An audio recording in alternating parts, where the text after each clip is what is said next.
It is now T-minus 15 hours or so, and I just talked to Mr. C, and he said that they can come tomorrow, but they don't want to do too much because they don't want to leave a lot of dust.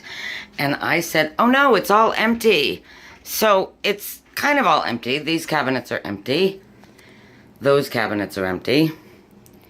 Those cabinets will be empty. All of this will be empty.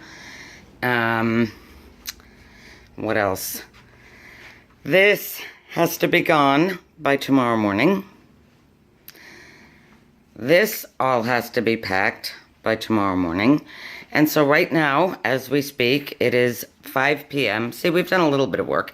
Anyway, it's 5 p.m. on Monday, and they're going to be here at 9 a.m. on Tuesday. So I'm going to go now and start packing. Wish us luck.